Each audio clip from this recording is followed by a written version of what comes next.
Hey Amarillo, I'm Jason Boyette, and you're listening to Hey Amarillo, the interview podcast featuring some of the most interesting people and stories of Amarillo, Texas. This episode of Hey Amarillo is supported by Dr. Eddie Sauer, who practices general dentistry at Shemin Dental Group. Eddie has been my dentist since I was in college. He's taken care of my kids' teeth ever since they got teeth. Dr. Sauer is a national speaker on Invisalign and uses that technology to improve his patients' smiles and positioning. We've used it in our family with great results. It's so much easier than metal braces. You can learn more by following Shemin Dental on Facebook or visit shemindental.com. That's SHEMEN. And as part of this podcast's partnership with Brick & Elm Magazine, I want to give a podcast shout out to Bloomology, First Bank Southwest, and West Texas Chimney and Venting Solutions. You can get the September-October issue of Brick & Elm on local newsstands or subscribe at brickandelm.com. Today's guest is Jason Mays, Fire Chief of the Amarillo Fire Department. He's an Amarillo native who grew up in the River Road community and has been with AFD since 1999. He is the 10th fire chief in the history of Amarillo's fire department, which dates back to 1897. So that's 10 chiefs over 127 years, which is pretty remarkable. Jason's tenure began on April 1st, 2020, which, as you remember, was in the first weeks of the city's COVID-19 shutdown. He succeeded Fire Chief Jeff Greenlee, and prior to that position was the Deputy Chief of Operations for the fire department. So we talk about how he found his way into this career after struggling in high school, how AFD prioritizes the mental health of its firefighters, and then we discuss some of the things that members of the public, like me, probably don't understand about how the fire department operates. So here's Chief Jason Mays. Jason Mays, welcome to the Hey Amarillo podcast. Thanks for being here. Hey, it's an honor to be here. Thank you for having me. Yeah, it's an honor to have you. I am eager to hear more about who you are and what you do, and I think my listeners will as well. But I want to start the same way I start with all of my guests, and that's just to ask how you ended up in Amarillo in the first place. So what brought you to this area? I'm in Amarillo, born and raised. Okay. All 47 years of my life. Do you know how your family ended up here, your parents or anything like that? You know, I got asked that a few weeks ago. I was at a community function. Somebody asked me, well, what brought your parents? And it's like, I don't know. Kids don't always have those Yes, conversations no, with mom and dad. And it wouldn't be that. It's not like it's that hard to ask. They're both around and I could ask them. And I will do that. So maybe next time I will have that answer. I don't know what brought them here, but I've been here and I haven't even considered leaving. So Where did you go to school? I went to River Road Independent School District, just north of town. I've talked to a few people who grew up in River Road, and it is technically Amarillo, or it's included in, a lot of the numbers and stuff, but it also still feels a little bit separate from the city. Was that true when you were a kid? And we didn't have the new school, the new high school that they have now. But yeah, we're Amarillo area. You know, if it was a football game, not that I played a whole lot. I spent a lot of time on the bench actually, but they would always refer to us as Amarillo River Road. And I didn't really experience this until my kids, once we moved into town, once I became chief, I wanted to be an actual taxpayer in the city. And so we moved to town. And so now I get to kind of see things through their experiences now compared to my experiences then. And River Road is a very small, everybody from all the grades. If you don't know them, you know the name and you probably know one of their older brothers or sisters. Is the mindset a little more rural? I think being so. out there, people have larger lots. You've got a little bit more space, that sort of thing. I think so. It's not like some of the schools where it's not like there's just a ton of ranches. Obviously there's some ranch owners or whatever. But I think if you took them out and we're gonna pick these students up and put them in town, I don't think that they would stand out any different. Okay, there's no big difference. So it's not really that big of a difference, but you definitely do, like I think in a lot of areas you see under-reflected areas where, we don't have as many Hispanic students or we don't have black folks that go to school with us or whatever. And we did not probably have that same cross-section that you'll have in AAISD. Okay. That was just one thing I noticed growing up and frankly missed out on was having that exposure to other viewpoints, other experiences, some of those things that make an organization great, you're kind of missing out. Yeah, I agree. Once you got to the end of high school, did you know what you wanted to do? Absolutely not. Okay. Not to make it too bleak, and I had the honor of speaking at, which was actually a therapeutic experience. the school superintendent, Richard Kelly, had invited me. He was associate principal, which unfortunately I knew him for all the wrong reasons, Okay. even though he's a wonderful man and never treated me the way that he should have.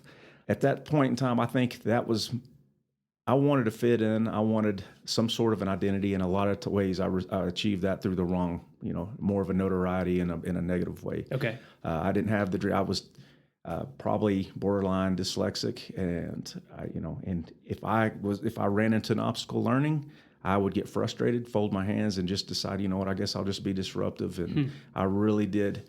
So when I got to speak, I started that commencement speech at the graduation with an apology, blanket apology. And I know there's some teachers that may tune into that, and there's some that are no longer on this side of heaven. But it was amazing how finishing that, there's the relief anytime you have a public appearance like that. Mm-hmm. And then there, in some small way, I felt like I got to make it right, and that was probably the most positive thing that I'd ever contributed to my school, unfortunately. And so you did you actually graduate? Like, you made it out? Yes, I got your diploma, that sort of thing. 80-something out of 80-something. Okay. I think that's how big our class was. So at the top 100, of my class, that's great if it's a huge school, but not so much.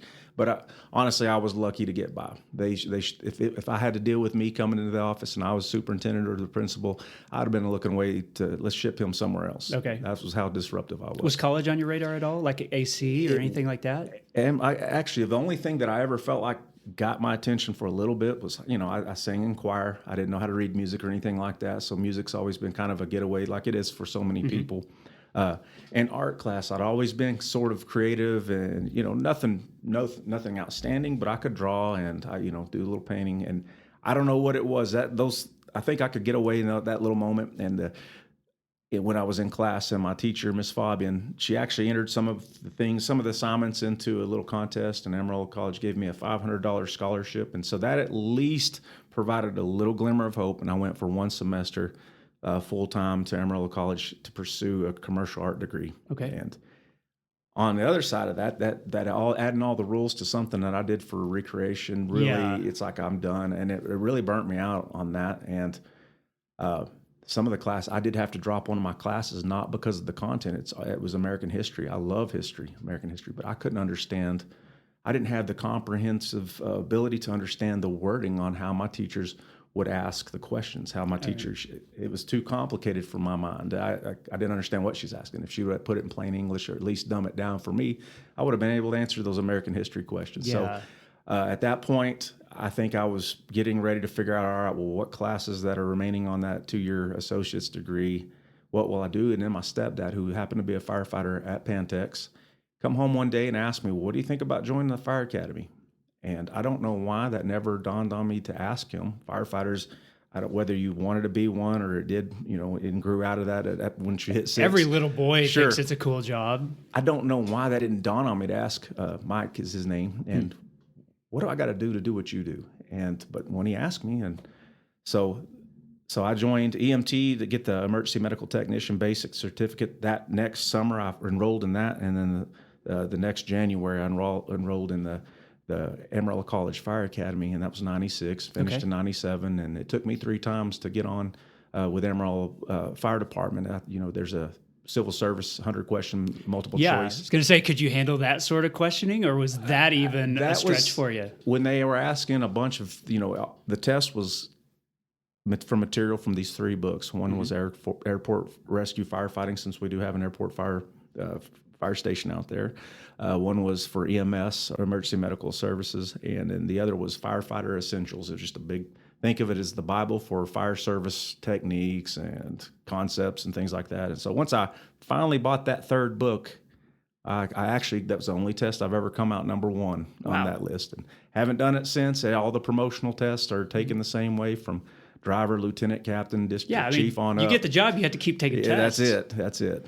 That's an interesting thing, I think, to think about, because there are a lot of people just in our culture who have achieved good things. They've risen up in the ranks, but they're bad at tests. Some brains are just not wired to do well with that. But they can be really successful in certain trades, or working with their hands, or being in situations like you might find yourself. And that's That's one ways that I'm hopeful that the educational system is kind of finding some directions for kids like you, around that, whether it's AmTech or going to AC. Absolutely. Yeah, I think for so many years, and we've all seen it and we've all heard it now, I encourage my older kids too, or, you got to, no matter what you do, I don't care where you end up, I don't care if you want to work on your own, you got to go get a 4-year degree, that's the minimum. And then what we're finding is that doesn't always guarantee success. It can. I think it's great to have. It broadens the mind. You are going to, eventually, if you stick with it, you will learn some of those things, the way people talk, just to understand some of the vocabulary and just little things and be able to fit in with just about any conversation. But I think very much overlooked have been the trades and some of the blue collar things. There's a lot of people that if they were fortunate enough to have a dad that had that trade and you could follow in his footsteps and you could take right on with a family business and make, and be well-to-do, in a lot of ways. A couple-year certificate to become a welder, like you're in high demand, Absolutely, electrician, plumber, kind of a dying breed in our society, and I think we start seeing that anytime we bid a job or have a job to build a station or whatever. You do hear some of the construction companies that are overseeing those projects lamenting a little bit over how hard it is to find people to come in, some of the trades to come in, and then reliable folks that are, it's one thing to have them there, but hopefully you're not just settling and you've got somebody in there that really knows what they're doing and takes pride and ownership in what they're doing. So I want to hear about your career with the fire department, especially thinking back to those first years. Once you passed all your tests, went through the academy and became a firefighter, like, was it what you thought it was going to be? Or were parts of it kind of a surprise? Thinking of every kid who dreams about something like that. Well, if I wanted to be a police officer, I would do like I do even to this day. I would watch the shows and the detective shows and all that. And so or you think you get an idea of how it is, And I don't remember Chicago Fire. I think that's one. Yeah. And I've never watched an episode of that because I know what I'll do. I'll just sit there and just critique and that's not how it happens. I'll look down on it and, but you're going to get one idea of it. And it would be boring if if you were at a slower fire station and, okay, well, we made 3 medical calls, that was it. And we haven't had a fire in months. Some of our districts, it's not uncommon to fight fire 2 or 3 times in a day, and then have us slows down, or maybe you make a response to structure fire. Then it turns out it's burnt food, food on the stove. So, and I've heard enough, and I paid attention to the academy. That was one area I never really focused. There were a few islands of subjects I'd pay attention to in high school, art, anything with history, choir. I would kind of engage into those. But fire academy, I'm doing something I don't want to do, and hope, fingers crossed, that one of these days that just because I'm getting certified doesn't mean I'm guaranteed a job. I have to go pass another test.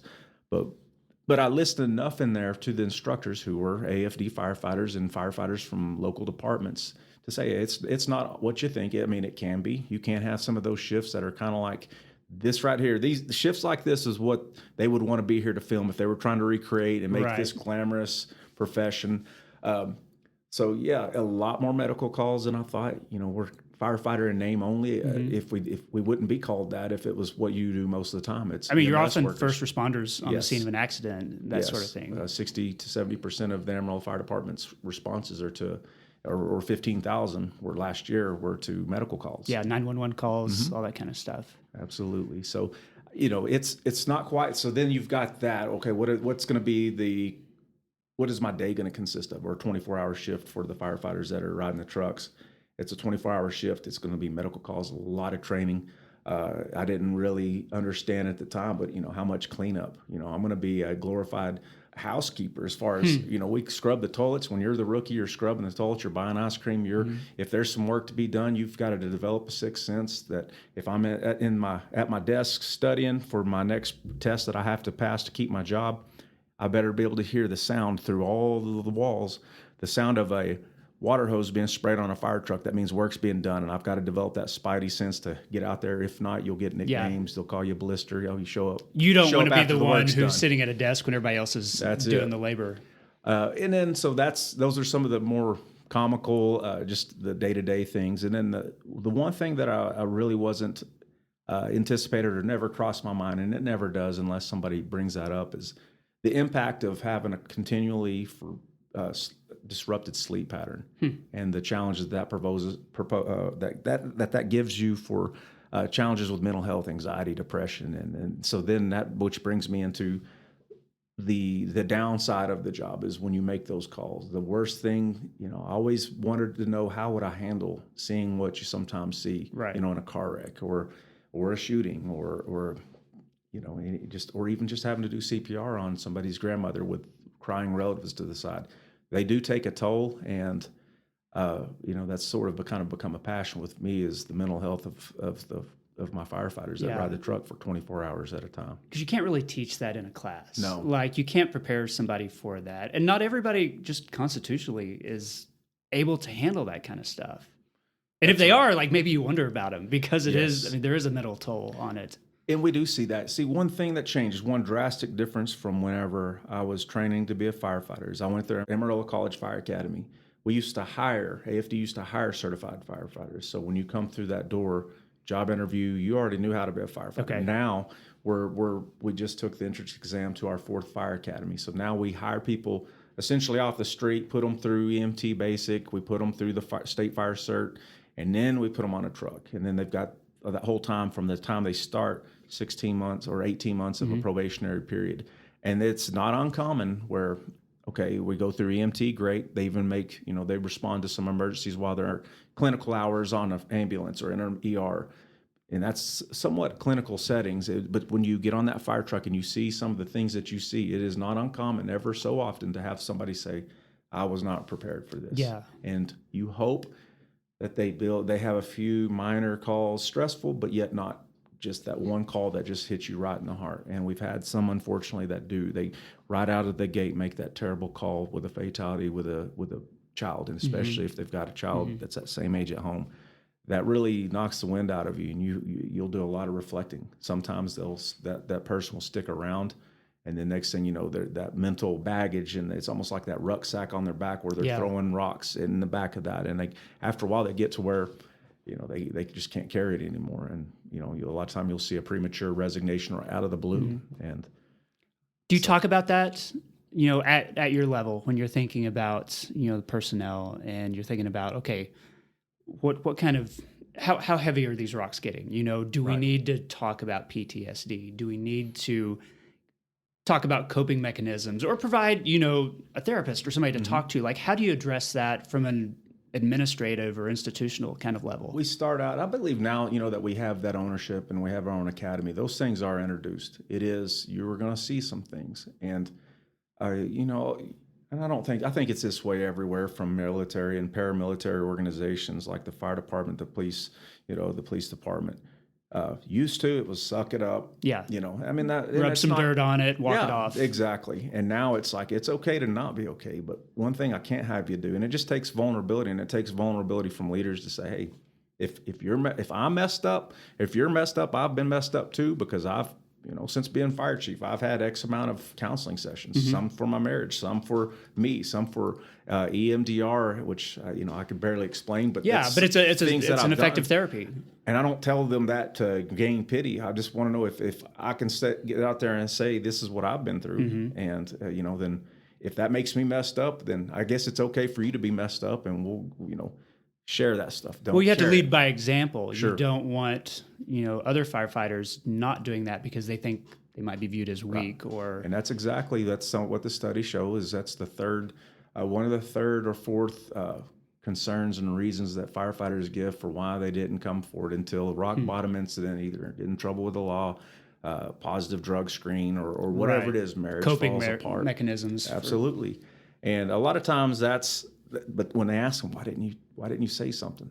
And so to try to be proactive instead of just wait for the fall, we're getting ready to, as of right today, we're starting 3 days straight of rotating crews. We've got an A, B, and C shift where we'll rotate them in. We've got a mental health professional from the Frisco, I believe, area. Okay. She's up here, and her Jen Haley's her name, and she comes in, and we rotate every crew for an hour and a half. All 300 and plus firefighters for AFD they'll at least hear those. And a lot of it's not necessarily new information, thankfully, because we've done this every year, and we'll continue to do this. And it's just to remind, Here's signs and symptoms in others, your coworkers. Here's signs and symptoms for yourself. One of the things we're doing a little bit unique this year is we're opening it up to our retirees, because a lot of times what you deal with when the adrenaline's going and you're making calls, you don't have time to think. When you retire, you've got a lot of time Right. to process and think about, and sometimes be haunted by some of the things that you've seen. But you've got no crew to Yeah. at that point. You can call them up, but it's not the same. Yeah, you're not seeing them day by day. Sure. Well, I want to talk about that adrenaline because, you know, mental health is one thing. It definitely has a physical health component, but also as a firefighter, like you talked about, you're in a position of boredom, and then you've got several minutes of chaos and high Yes. intensity and adrenaline. And like that has a physical component too, whether it's blood pressure or just, you know, if you're in a constant fight or flight kind of state, like that's not good for you either. How do, you know, the firefighters deal with that sort of thing? You come off of a really intense call out. I mean, do they go back? They need to go for a jog or exercise, or how do they do that? Initially, to deal with that call, we do critical incident stress management, and we'll do a debriefing. We'll bring trained personnel that are off the trucks, off a different shift. We'll bring them over. They sit everybody in a circle or, you know, in a room, and that sounds, but I mean, their studies have shown that just getting that initially, get that off your chest. What did you see? What did you do? What did you see? What do you do? And you go person by person. The decompression. And it just allows the healing, the processing to begin. Because sometimes it's like those memories will get stuck, and then it's almost like a raw nerve. Every call they make that's like that one incident. You know, if it was a terrible car wreck and the next car wreck you made, and there may not be any severe injuries, but it triggers you and it hits that, and it's usually you can trace it all the way back to that one call, and it might have been when you were a rookie firefighter, it might have been last week. And so we actually have structural things. We have a peer support where we have firefighters that are trained on our chaplain team, peer support 24/7. They can call that number, talk to that person that they're going to call, which is a brother firefighter that knows exactly what they're dealing with. We have a list of resources that we can try to plug them in. Unfortunate side is we know this, whether you're a firefighter or you're retired or you're a homemaker, you have to take that step. Just because the service is there, you have to be willing to do it. Yep, that's it. So that's one of the challenges. And yes, part of that training that we're doing right now, we've actually got crews at our admin building doing this right now, rotating in, is a reminder of healthy coping mechanisms, working out. And you can overdo anything, but maybe rather than reaching for a bottle or reaching for pills, hopefully you're seeking that through spiritual help, through actual professional counseling, and through just talking about it. You know, finding somebody in your life that's in your trusted circle that you can go to and unload those problems, because chances are they're dealing with it too. One of the interesting conversations I've had about the fire department is what it looks like in various parts of town, because, you know, you've got stations that serve a particular geography, you know, certain neighborhoods. And being at the central station may look really different from being at a station in Southwest Amarillo or Northeast Amarillo. And I wonder, how do you expose your personnel to everything? I mean, is there rotations from one station to the next, or do you get assigned to a station and that's where you are for, weeks or months at a time? From our guys on the truck, like, just to somewhat joke about it, they think sometimes we thump a little dial with a little spinner and it lands. All right, who are we gonna move today? Let's swap so and so. All right, you hit the dial. What name did that land on? Let's swap them just for no other reason. Let's change something. We're bored, you know. And really, a lot of what we see is we have within our 13 fire stations, and we've got one on the way in the hospital district, but we have service programs. So Station 13 on 45th in between Coulter and Bell is our rescue station. So they've got that program. At the airport, obviously, that's our airport rescue firefighting. We've got a hazmat team. That's the fire station that's just south of Amarillo College on Washington Street. Okay. So we have all these different programs that each station's personnel are responsible for. So to get good at anything, you don't want to disrupt things until, typically what causes most of our turnover and our transition and swapping people around, or somebody leaves. That creates an opening, so somebody promotes, and then now I have to move from rescue to maybe to the EMS station or to the compliance station at Station 2 that's off of Soncy and 34th area. And so we would ideally you try to keep people in the same program that they've laid that foundation they're Okay. building, because if they've been in that role as a firefighter, then a driver, then a lieutenant, they're just going to be that much more confident and competent. But sometimes, when somebody leaves, or if they're just not a good fit, we want to put people where they're happy. It's, you signed up to do this, you do a Yeah. job, you meet the mission. But really, to get the best out of people, we try to find out where's the best fit for them. Where if they haven't been engaged in hazmat, well, if we move them over here to where they make more calls, are they gonna find that switch that gets them fired up about showing up for work? Because I believe if you like what you're doing, odds are you're going to be really good at it. And sometimes if you're not happy where you're at, and not only are you probably not going to be that engaged and good at it, you're going to drag some folks down in the water with you. When it's a team, you want everybody firing the same. So it's not necessarily that you want broad experience. You want somebody who worked at the airport, who worked in hazmat, you want somebody who's got a deep expertise.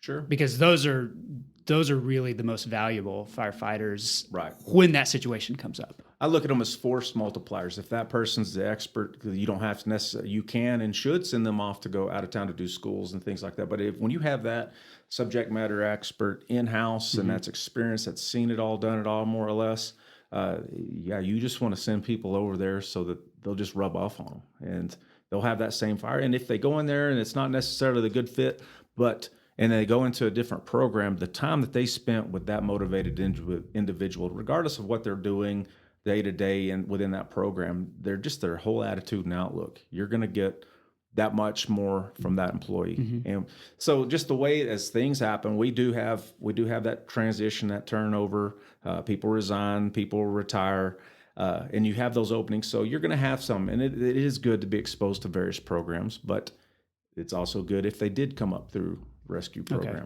And we see that, and I mentioned rescue program because there's several disciplines within that, whether it's rapid water or swift water rescue, high angle, confined space, all these different components, extrication and things like that, that you don't want to just swap people in and out. You can't. You'll get somebody hurt if you're not very careful and strategic with that approach. I want to hear about your career. Sure. Did you always have the goal of making your way up the ranks to the chief level, or was that just kind of an opportunity that came up? The first inkling that I ever had was that one test I was telling you about that I come out number one. That's the only list where my name is at. You're at like, I'm good at this. I was number one, and I looked above that. You'll have the HR director, and then you'll have the fire chief, and all that is a certified eligibility list that they'll hire off of. And then when it's for a promotional test, they hire in that order. Another opening, cross a name off, that person fills it. But when I went up above my name on that list, I saw Fire Chief Steve Ross on there, and I saw his name in print, and then I saw his signature, his initials, or whatever it was. And I just looked at that, and I remember that, and this was the old Station 7 on Grand Street, and it's no longer there, or it's there. It's now somebody bought it, and it's a residence. But I remember thinking, I wonder if I could ever do that job. And I do remember distinctly wondering. And it wasn't until at some point in time when I made captain, one of the deputies approached me about becoming, hey, what do you think? Would you be our training captain? And I was honored, kind of confused. All right, how many people turned this down before I said yes? And never mind, don't answer that. My ego might not be able to handle that. But that, as I started to cross paths with the people that work at our administration building, and just sometimes when you're not out there training rookie firefighters or doing continuing education type development classes to maintain those skills, you are sitting around at admin and you are having all these conversations and you're picking their brain, like, what in the world made you decide to throw your name in that? And I'd get I would ask questions, I'd be mentored. And after a while, I think the time that it's like, all right, this is what I'm really going to try to buckle down and do. Now, meanwhile, I'm not very confident by default. I'm not very self-assured. Again, I'm still those things that are rooted into me from You're still that high school student who... Absolutely. I trace all the way back to the first grade when I started realizing everybody else is getting this. And we're counting plastic coins. Everybody is getting this, but I'm not. I remember, so I'm still that first grader somewhat in my mind, in Miss Stone's class at Rolling Hills Elementary. So even when I promote, and I still feel like a rookie, 4 years being a chief, but imposter syndrome, everybody's got that. Absolutely. I'm finally 4 years into it where I don't always feel like the imposter. If it's a meeting at City Hall with all the directors from all the city departments, I'm finally starting to be comfortable in my own skin, and rather than feeling like I'm just trying to make the team, Now I feel like I'm in a role where I can try to be good in the position and try to get better instead of just hoping, continue to look in the mirror and wondering, have I got what it takes? You know, what is going to come along that I'm going to freeze up and not have any answer Yeah. for? You know, and whether it's a personnel matter, a serious injury on the job, or a meeting with City Hall where it's up to me to articulate our needs to city management. You know, and so far, and what I found in all of that is I don't have to be that expert. People will tell you all the time, your team makes you look good. And I don't know that there's a person that ever has meant that as much as me, because if I have a team meeting, staff meeting, I would, if I had to put money on it, I would put my money. I'm on the lower end of the intelligence in there, in terms of the professionals and the experts. Some of them I went to high school There's with. some really smart people at City Hall. It amazes me. At City Hall, in our own internal, when we're having an AFD staff meeting, I just look around thinking, you got on this job with me. How do you know all of this? You know, and it just amazes me. And that's something that people, when they would ask me, when Chief Greenlee leaves, are you going to put your name in the hat? And I said, I think so. I said, but there's so many positions in so many programs I don't know anything about. And she says, yes, but you have people that do. So lean on them. And that was from Michelle Bonner, who was one of she retired from the city of Amarillo as a deputy city manager. And it's like, you know what, she's right. And I've seen that play out every month, every passing year, that I work with some amazing people. And if it wasn't for them, I would never had the courage to throw my name in the hat. If I remember right, you were promoted to your position in 2020, like April of 2020, which was, I mean, what right, a time COVID. To take the reins of the fire department. Yes. I told and Chief Greenlee, and that was, I never even got to that point. His day one, his first day in that office, in his new office, the office that I now occupy, I did go in there and say, hey, I don't know if I'll ever have what it takes to do what you do, but if you don't mind, I more or less asked if he would be my mentor without asking him to be my mentor. And that he never forgot that. And as it so happened, he passed the torch to me when he left. Yeah. So I still will look at him. Ever so often we'll go have coffee somewhere. He still lives in the area. And I just look at him and shake my head like, man, you were the smartest guy in the fire service. You left perfect. And you couldn't have planned that any better. And there'd be times we'd catch up and I would tell him what I'm dealing with, try to get some advice. The world had changed so much. There were times where he wasn't even sure what advice to give me, other than, we're flying this airplane, we're building this airplane as we're flying it. And I think everybody was, not just in the first responder, not just in the fire service. Everybody was trying to figure out a new normal. Yeah. How are we getting through this? Well, and that's one of the things that occurred to me during that period. You know, you're still responding to 911 calls. Sure. You are in people's personal space. Sometimes people who probably had COVID and it was related to that, but car wrecks and things like that. And so, like, you're just in the thick of all of that. And I wonder, like, how you approach that, taking a new job and being put in a leadership position at a time of so much uncertainty, when everybody from, you know, the city council to everywhere else was just trying to figure out, how do we respond to this kind of stuff? Yeah, that, for me, I think anytime you go from, you know, what you think you're getting yourself into, and then when that burden is fully, you know, as we said in the fire service, the weight of that fifth bugle, you know, on our little collar insignia, we've got the 5 bugles, which indicates fire chief, and assistant chief, that's 4 bugles, battalion chief 2, and we don't have third bugles. We don't have that division chief in between, but they talk about the weight of that 5th bugle, and that would have been a challenge without COVID. And a lot of that, I was a deputy chief, so I got to work. I was appointed by Chief Greenlee, so I got to really have a lot of one-on-one conversations. But, you know, you can think, okay, from that other side of your desk right now, when you're getting ready to sign your name on a piece of paper that signifies the end of somebody's career because of trouble they might have gotten into, or whatever it is, there's what I thought it would feel like. And then when you're really in there, that's when you truly you don't know until you're there. But with COVID, it was just a nightmare, and I couldn't stand it. I did receive a lot of counseling, and it wasn't necessarily for COVID. It was the way that what I knew I was going to get into, even if I didn't understand the full burden of that, going from, you are the one, you represent discipline, you represent accountability, and a guy could go out and make a bad move off duty, and somehow or some way there are going to be people that see it, I'm the bad guy. It was my fault. Yeah. Even though I'm sitting in my office working on something completely unrelated, and my phone rings and here's this situation, it's in my lap.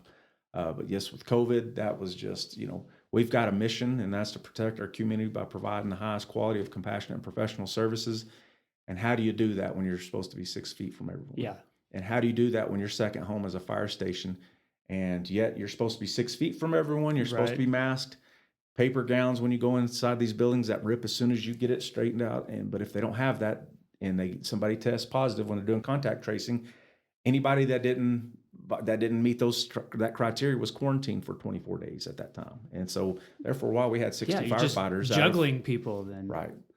And it was all we could do to keep firefighters on a truck at that time. I want to close the section by asking about the city itself and where we are positioned and what firefighting looks like in Amarillo compared to what it might look like someplace else. I know that you've only worked here, but certainly you have peers, who live in Dallas or Houston or Albuquerque. Is there a distinct difference because of the wind here, because of the openness or anything like that make firefighting in this area a little bit unique compared to other parts of the world? So climate with that wind, once we have a window failure and we've got a fire burning, you're going to get what we call a phenomenon called wind-driven fire. Anything over 10 miles an hour is considered a wind-driven fire. That's a Tuesday in Amarillo. Sure. So yeah, that could be right now, although it's an exception right now. But if this window fails and there's a fire somewhere in your living room, somebody opens the back door, it's going to be like a blowtorch out to that back door. And so we have that in Amarillo. Our wildfires, when we have the dry periods that we have, there are firefighters from down south that will call for mutual aid all the way up here. And when they see how fast some of these fire, their eyes are as big as saucers. So that's just a phenomenal that now they've got the terrain that we don't have. They've got the trees that we don't have, and we've got very fast moving fires. So geographically, also one of the differences in the Amarillo Fire Department is the Metroplex. You've got mutual aid anywhere you can look. Okay. You've got another fire department that can come respond. If one of your ladder trucks goes down, you've got that. You don't even know who it is, but you just know you've got more help. There's than backup and backup and backup. Yes. In Amarillo, we're on a bit of an island, and we're far away from Austin, so there's a lot of times we can be an afterthought. But and we do have good relationships with Potter and Randall County combination departments that do have volunteers and do have paid positions, and we've got Pantex. We've got all the local areas that will pitch in when we need the help, but. Let's be, a lot of times they are staffed primarily by volunteers, so it's not like we've got that reliable snap a finger and we've got somebody en route to come help us out. So we are on that island, and then everything we do, we have to look at Plan B and see a little bit different than maybe somebody from the Metroplex. Are you surprised you ended up where you are? Every day. I mean, every day. Sometimes it's like, I can't believe I'm fire chief, and it's not even from a mindset of pride or arrogance. It's humbling. And I will think back to that lost kid that lost no hope in River Road High School and not knowing what I was going to do. I had no idea. College didn't seem to be something I was going to do because why would I go pay money to take classes when I'm not even good at the free ones? So what am I doing here? So I feel blessed so much more than I ever deserved. And every now and then I can't believe they picked me. I cannot believe I was picked for this. And it's an honor to do what I do. And more important, the community that we serve, and that's as cliche as that sounds. That mission statement that we have and our core values, they truly are guiding lights. When we have a moment when we could take a left or right, and either option looks just as attractive, we'll break it down sometimes about what of these two options, or three or four, or however many, what best meets that mission statement, which is our guiding light. This episode of Hey Amarillo is supported by the Shops at Wolfland Square, which is celebrating 60 years and 4 generations of local ownership and management. Wolfland Square itself is a shopping center where most of the tenants are local. In fact, you've heard several of those entrepreneurs interviewed on this podcast. These shops attract thousands of shoppers every day, and the management works hard to make sure every tenant succeeds, offering free social media marketing for all tenants with a regular schedule of community events throughout the year, including the Holiday Open House, which is just a few weeks away. Learn more by visiting wolflandsquare.com or visit any of the shops at Wolfland Square. Okay, I'm back with Jason Mays. Jason, this is the part of the show I call 8 Straight. 8 Straight is sponsored every week by Panhandle Plains Historical Museum in Canyon. It's the largest history museum in Texas, and its collection includes Cal's Filling Station, which is a classic 1920s-style gas station providing visitors with a glimpse into the early automotive culture of the Texas Panhandle. You can see vintage gas pumps, period advertising, and a vehicle from 1926. It's a fun part of the museum, and you see that at panhandleplains.org. Okay, when you think of Amarillo 10 years from now, what do you hope for? I hope for better infrastructure, not just with the fire department, but as far as the roads, the waterways, and the things that we have to meet our needs in the city. We've got a long way to come and little to fund it with. Yeah, I mean, from the city perspective, we're at a period where we're correcting things that maybe were overlooked for decades. Sure. Sewer pipes and wastewater and things like that, and that's not cool stuff. But when it breaks down, it's a big problem. Absolutely. And I don't consider myself a political expert or any of this, and there's so much I don't know. But just from where I'm at with what I think, for years we've had politicians well-meaning and wanting to keep taxes low. But when some of the state legislature changes the way that it does, and you've got certain rules now that you're trapped, you are locked into that tax rate. And I hate paying taxes as much as anybody, but I also hate driving down continually bumpy roads, and certainly not a knock at my brothers and sisters in other city departments. Yeah. They're doing the best they can. It's triage and kind of rationing out funds to do the best they can, but it's a challenge. That's one thing you learned, I imagine, in your position, is that city government is really, really complicated. Sure. It's way over my head. I just do my best I can to stay in my corner and in my lane. Okay. Other than wind, what does this area have too much of? Lighthearted traffic cones and road construction. More of a very complicated issue is homelessness. See a lot of that. I'm interested in the road construction part from your perspective with the fire departments. I mean, you guys sometimes depend on I-40, to get across town if that's needed, I-27. And when they are down to 2 lanes and backed up, how does that impact what you do? Firefighters are professional problem solvers. We have to anticipate. Just because typically we send 2 trucks, we may have to send a third, and we may have to understand that we may have to look at this and anticipate, okay, we've got a wreck on I-27.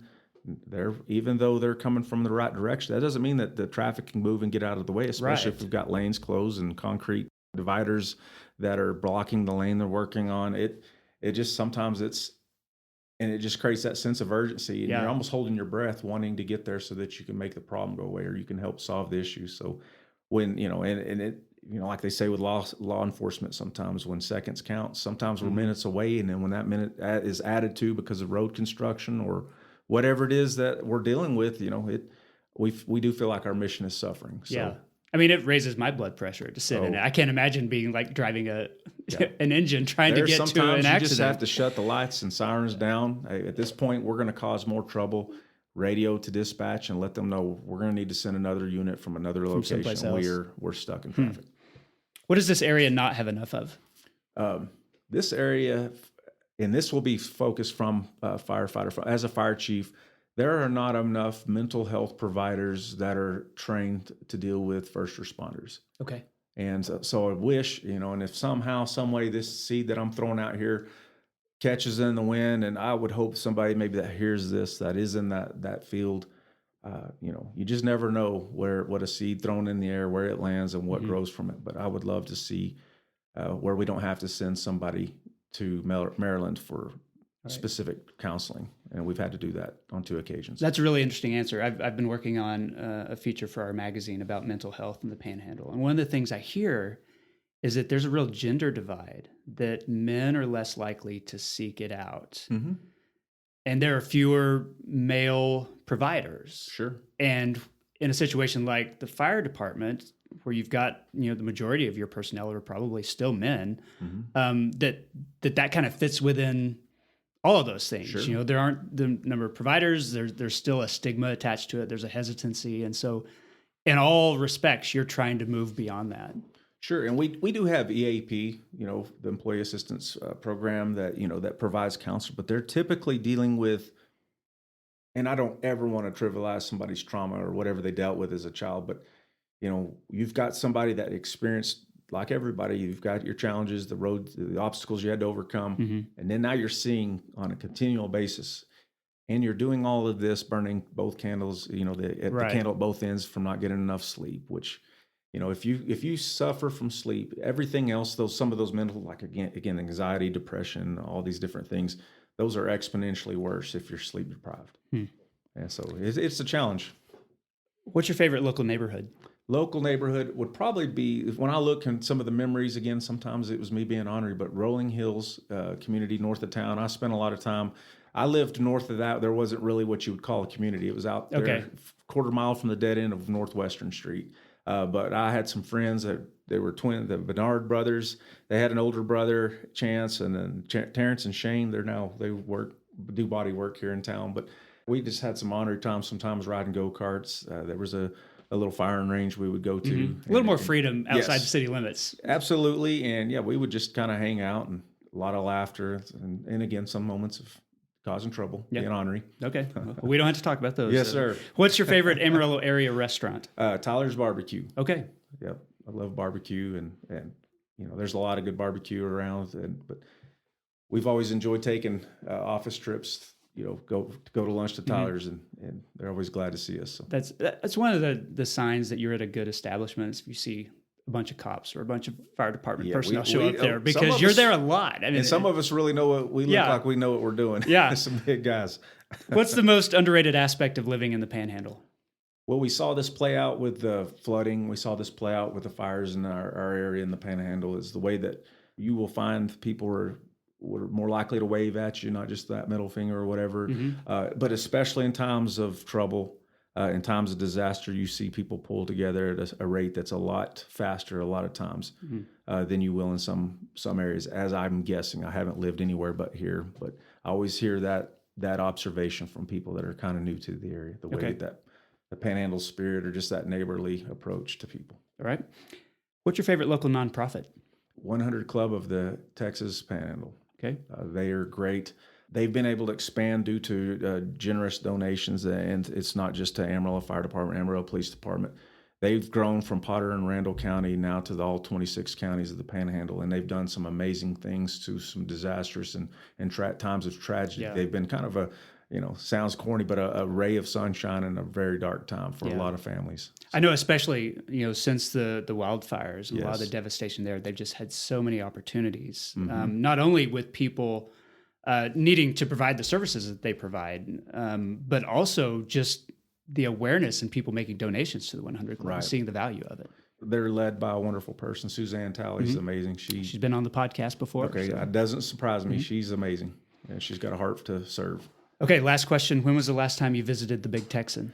That was May of last year. My brother coming to town. He was also grew up and born in this area, but he's lived in Colorado. The Navy, of all places, took him to Colorado. Okay. Took him to Virginia. Notoriously Georgia. landlocked there. But... Yes.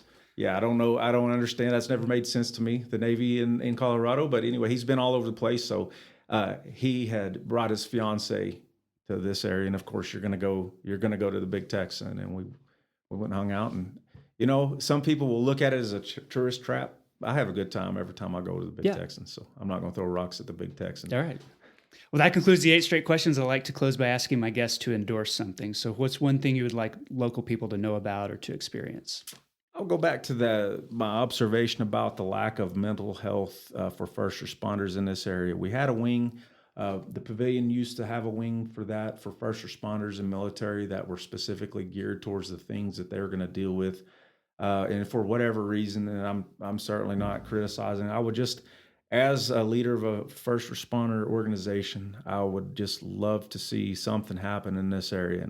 And something I pray for is a more in our backyard, having a facility that can, and then not just for the firefighters in my department, but for all first responders. We're men and women first.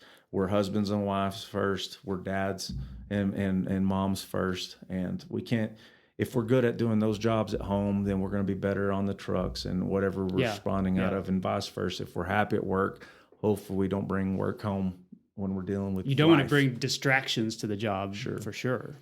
So I'm just fingers crossed that changes happen and we see something happen in our own backyard that would provide that service, that we don't have to send or farm somebody out to, and which a lot of times just means that it's too far.